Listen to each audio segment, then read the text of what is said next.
आज मैं मेरे लाइफ का एक एक्सपीरियंस शेयर करने जा रही हूँ। ये जो एक्सपीरियंस है, इसमें कितना पेन था, क्या पेन था और उस पेन से कैसे हीलिंग हुआ, मैं कैसे हीलिंग की जर्नी में गई, मैं चीज़ों को कैसे समझने लगी।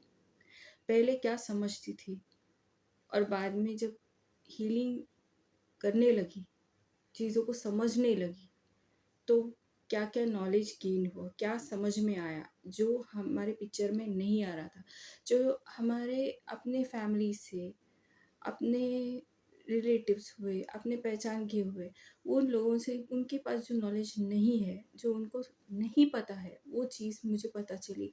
तो और डेप्थ में जाने लगी और जब मैं और डेप्थ में जाने लगी, तो चीज़ों को समझने लगी और मैंने हीलिंग किया। आज जो मैं टॉपिक के बारे में डिस्कस कर रही हूँ, वो है हमारे लव्ड वंस जो डिपार्ट हो जाते हैं, जो गुज़र जाते हैं, जो बहुत पेनफुल रहता है और इस पेन को जितना फ़ील होता है, उसे रिलीज़ करने में उतना ही वक़्त लगता है। उसको डेप्थ में समझने में वक़्त लगता है। बहुत हिम्मत चाहिए जब वो एकदम ही क्लोज़्ड वंस हो तो। बहुत पेनफुल रहता है। इसी एक्सपीरियंस के बारे में आज मैं शेयर कर रही हूँ। मेरे साथ ऐसे हुआ था कि पहले मेरे डैड गुज़र गए थे और जब वो गुज़र गए थे, तो मेरे लिए बहुत पेनफुल था क्योंकि मेरा सबसे ज़्यादा बॉन्डिंग मेरे डैड के साथ था। मेरी माँ बाहर काम करती थी फॉरेन में, क्योंकि उस तरफ फैमिली सिचुएशंस ऐसे थे कि इतना नहीं कमा पाते थे कि घर सँभाला जा सके। तो मेरा बचपन जो था, मेरे ज़्यादा डैड के साथ था और मेरी मम्मी मुझसे दूर थी, तो बॉन्डिंग ज़्यादा था। काफ़ी लंबा रिलेशनशिप है मेरे डैड के साथ जो था। ऐसे बोलते ना, जितने माँ-बाप समझते हैं, उतना कोई नहीं समझता एक बच्चे को। तो वो एक अलग ही रिलेशनशिप था, बहुत डेप्थ था और मेरे माँ-बाप की इकलौती बेटी थी, तो रिलेशनशिप बहुत ही डीप वाला था। जब मेरे डैड गुज़र गए, तो वो चीज़ मुझे बहुत बुरी तरह से हर्ट कर गई। मैं समझ नहीं पा रही थी कि मुझे क्या करना है। मैं इस चीज़ को एक्सेप्ट नहीं कर पा रही थी। ये पेन था और इस पेन को लेके ही चली। ये सोच के कि शायद ठीक हो जाएगा, वक़्त के साथ ठीक होगा, वक़्त से ठीक होगा। लेकिन मुझे मेरे डैड गुज़र गए, इस चीज़ को एक्सेप्ट करने में मुझे 10 साल लग गए। मैं उसी दर्द में रही, उसी पेन में रही और बाकी बहुत से प्रॉब्लम्स मेरे लाइफ़ में, ट्रॉमास आते ही रहे। मैं उसको भी हैंडल कर रही थी। बट मेरे डैड का जाना मेरे लिए एक बहुत बड़ा स्लैप था, ये कहना सही रहेगा। बहुत, बहुत पेनफुल था मेरे लिए। उस चीज़ को मुझे एक्सेप्ट करने में 10 इयर्स लगे और जैसे मैंने उस चीज़ को एक्सेप्ट किया और उस पेन को मैंने हील नहीं किया था, उसको मैंने सप्रेस किया, उस पेन को मैंने सप्रेस किया और आगे बढ़ा रही थी क्योंकि मेरे ऊपर एक रिस्पॉन्सिबिलिटी थी, मेरी माँ की, मेरे बच्चे का, मुझे रिस्पॉन्सिबिलिटी था। काफ़ी कुछ इश्यूज़ चल रहा था, तो वो भी हैंडलिंग हो रही थी। तो मैं बहुत प्रॉब्लम में थी और बहुत डिस्टर्ब थी। ये सब लेके चल रही थी। तो मेरे डैड के 10 इयर्स की जो मैं बोल रही हूँ आपको एक्सेप्ट किया, उसके 5 साल के बाद मेरी मॉम गुज़र गई। तो यहाँ डैड का जाने का जो दर्द था, उसको मैं हील भी नहीं कर पाई, बस एक्सेप्ट ही किया था और पेन को सप्रेस करके रखा था। उसके ऊपर बाकी प्रॉब्लम्स के साथ में मम्मी भी चली गई। अब जब मम्मी भी चली गई, तो एकदम ब्रोकन स्टेज था। समझ में नहीं आ रहा था कि क्या करना है। बहुत अकेलापन फ़ील हो रहा था और थी भी, क्योंकि बोलते हैं ना, जब रियलिटी सामने आती है, तो हमारे आसपास के लोग और रिश्ते और उनकी सच्चाई, उनका चेहरा सामने दिख जाता है। उस स्टेज पे मेरे साथ कितने जन सपोर्ट में थे और कितना सपोर्ट में थे और कितना सपोर्ट कर सकते थे और कितना नहीं, ये चीज़ों को मैं समझने लग गई। कौन कितना अपना है और कौन कितना पराया है, ये भी समझ में आने लग गया था। तो ये सारे पेन में मैं रह रही थी और इतने प्रॉब्लम्स थे, इतने सारे टेंशन्स थे। बच्चे को संभालना, बच्चा छोटा था, क्या करना है समझ नहीं आ रहा है। वर्क के लिए जा नहीं सकती थी, मेंटल स्टेट भी सही नहीं था, बहुत सारे प्रॉब्लम्स चल रहे थे, हस्बैंड के साथ इश्यूज चल रहे थे, बहुत कुछ था।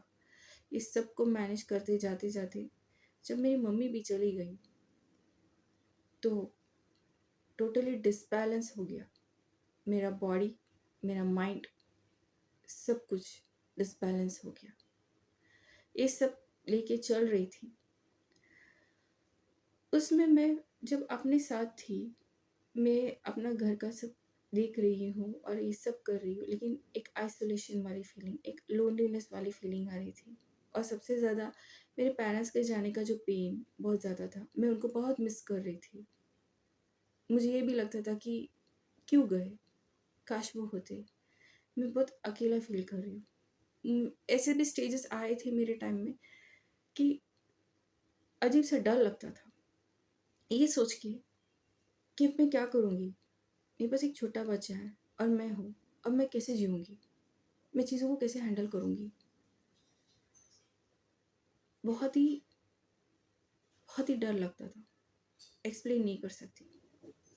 इस सब में रह के मैं खुद से पूछने लगी, मेरे अंदर से क्वेश्चंस आने लगे जब मैं खुद के साथ बैठने लगी ये सारे प्रॉब्लम्स के साथ में, कि मेरे साथ ये क्यों हो रहा है, ये क्या हो रहा है, मुझे, मैं क्यों हूँ, मैं एग्जिस्ट ही क्यों कर रही हूँ, ये सब क्या हो रहा है, ये इतना पेन क्यों है। इन सब चीज़ों को समझने लगी, खुद से क्वेश्चन करती थी, बहुत क्वेश्चंस करती थी, समझ नहीं आ रहा था। इस सब में फिर मेरे पेरेंट्स का जो, उनके लिए जो उनका जाने का जो दर्द था, वो समझ नहीं आ रहा था कि उसे कैसे हील करूँ, क्या करूँ।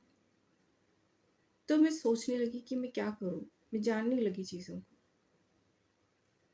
तब समझ में आने लग गया कि मेरे पास ये जो भी आया है,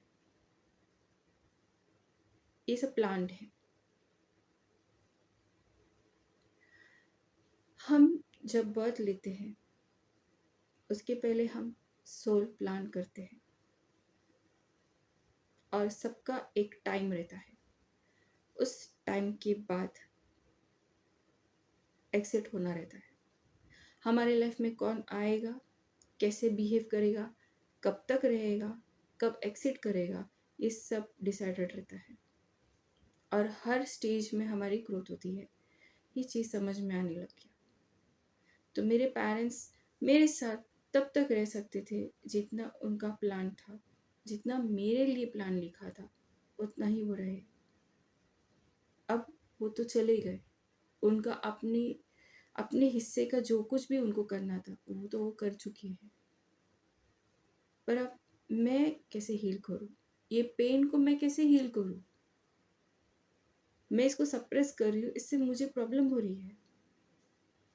मेरे बेटे के साथ रिलेशनशिप में भी कल प्रॉब्लम होगा क्योंकि इतना पेन है, ट्रॉमेटाइज और स्ट्रगल में और अनहील्ड वर्जन्स में मैं क्या उसको पेन ही दूंगी, वो मैं नहीं चाहती थी।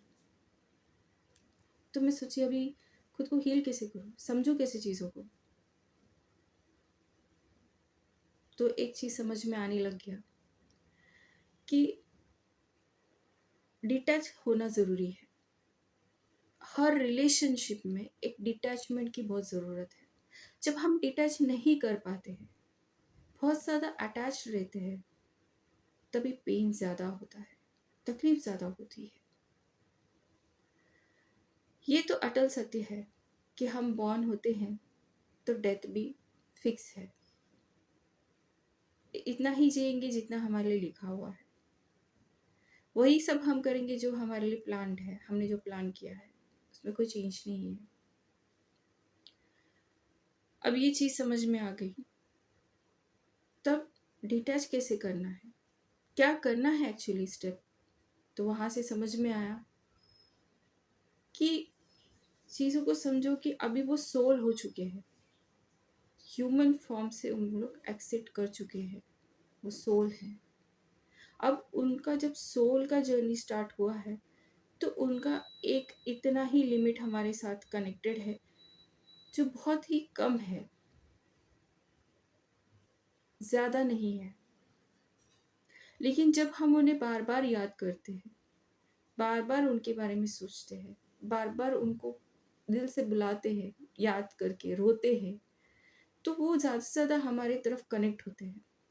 और ये जो कनेक्शन होता है, ये ना हमारे लिए अच्छा है ना उनके लिए, क्योंकि हम अपना एजेंशन नहीं कर पाते, हम इवॉल्व नहीं कर पाते, हम वही उसी दर्द में रह रहे हैं। और वो सोल जो हमारे अपने थे, जो आज हमारे एंसेस्टर बने हैं, हम उन्हें तकलीफ दे रहे हैं। सोल या तो सोल लेवल पे वर्क करेंगे आगे जाके, नहीं तो वो कहीं और बर्थ लेंगे, उनका काम तो चालू ही रहेगा। हम उन्हें ब्लॉक दे रहे हैं, हम उन्हें रिलीज नहीं कर रहे हैं, ये चीज़ को नहीं समझ रहे हैं कि अब उनकी जर्नी ख़त्म हो चुकी है। अभी वो जहाँ भी है वहाँ रह के एंसेस्टर बन के हमें वो ब्लेस करेंगे, हमें वो गाइड करेंगे, हमें वो सपोर्ट करेंगे। लेकिन हमें उन्हें ज़्यादा हमारी तरफ नहीं खींचना है, वो सही नहीं है, क्योंकि उनके ग्रोथ के लिए भी प्रॉब्लम है, ये हमारे लिए भी है। तो मैंने एक-एक चीज़ को रिसर्च करने लगी, मैं समझने लगी। तो जब मुझे ये चीज़ें समझ में आने लगी, तो मैंने पहले ये किया कि मेरे पेरेंट्स की जो फ़ोटो थी, उसको मैंने सँभाल के एक अच्छी जगह पे सुरक्षित बंद करके रखा। मैंने उनको रखा नहीं, फ़ोटो रखा नहीं घर के अंदर। उसका रीज़न, मेरा अपना पर्सनल रीज़न ये था कि मैं जितना वो फ़ोटो को देखूँगी, उतना ही मैं अटैच होने लगूँगी, उतना ही मैं रोने लगूँगी, उतना ही मैं उस ज़ोन में रहूँगी और हीलिंग नहीं होगा मेरा। वो शुरुआत तो होनी चाहिए, वो भी नहीं हो पाएगा। तो मैंने फ़ोटो को साइड में रखा। इसका मतलब ये नहीं कि मैं उनको याद नहीं करती, मैं उनको याद करती हूँ। वो मुझे सपने में भी कभी-कभी दिखते हैं, कोई मैसेजेस उनको देना रहता है वो देते हैं, वो आते हैं, समझाते हैं, ये होता है। मैं उनके लिए प्रे करती हूँ। आज मैं मेरे पेरेंट्स बोल के कभी नहीं प्रे करती हूँ, मैं जभी भी प्रे करती हूँ, मैं मेरे एंसेस्टर्स बोल के प्रे करती हूँ, क्योंकि उनके अलावा और भी है जिनको मैं देखी भी नहीं हूँ, जानती भी नहीं हूँ, पर वो मुझे प्रोटेक्ट कर रहे हैं, मेरे साथ हैं, मुझसे बहुत प्यार करते हैं। तो एंसेस्टर्स के फॉर्म में ही मैं उनको याद करती हूँ।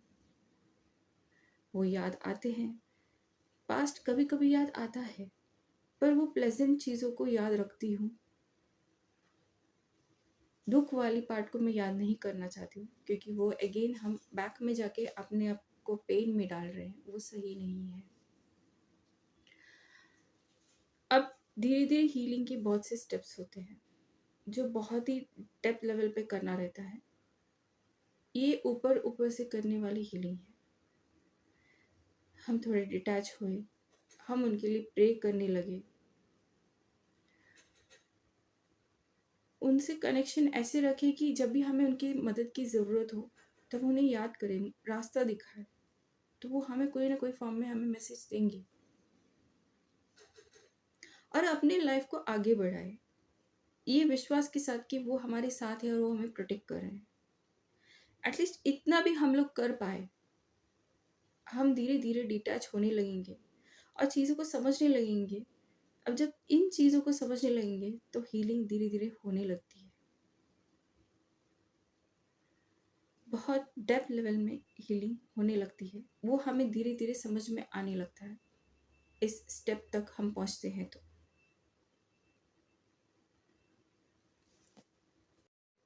सबसे इम्पोर्टेंट पार्ट हीलिंग का यही है, हम उनसे डिटैच रहे।